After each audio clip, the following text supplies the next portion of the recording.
A long, long time ago, God's people, the Israelites, were living in Egypt. But they weren't free. They were forced to work as slaves under a cruel king named Pharaoh. God chose a man named Moses to lead the Israelites out of Egypt. Moses wasn't a warrior or a superhero. He was just a humble man who trusted God. After many signs and miracles, Pharaoh finally agreed to let the people go. So Moses led the Israelites out into the desert. They were free. The people walked together, men, women, children, thousands of them, heading toward the land God had promised. But soon, Pharaoh changed his mind. Why did we let them go? Let's get them back.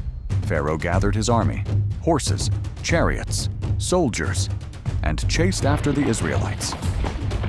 The Israelites were walking near the Red Sea when they saw something in the distance. Clouds of dust, the sound of pounding hooves. Pharaoh's army was coming. They were trapped.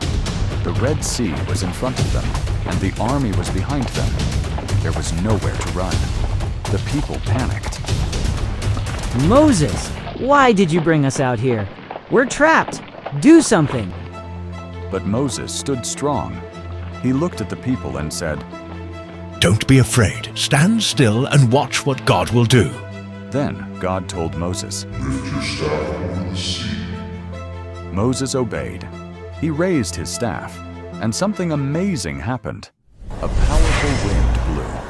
The waters of the Red Sea split apart. Huge walls of water rose up on both sides, and a dry path opened right through the middle. The Israelites walked through the sea on dry ground, step by step, with the water towering beside them.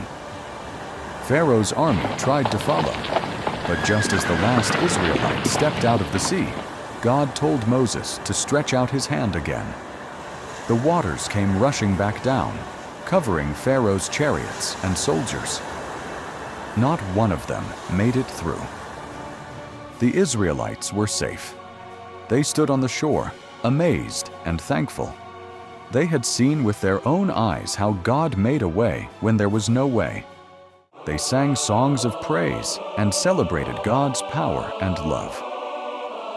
Sometimes life feels like we're trapped between a sea and an army. But when we trust God, really trust Him, He can do the impossible. Just like He did for Moses and the Israelites, God makes a way when there seems to be no way.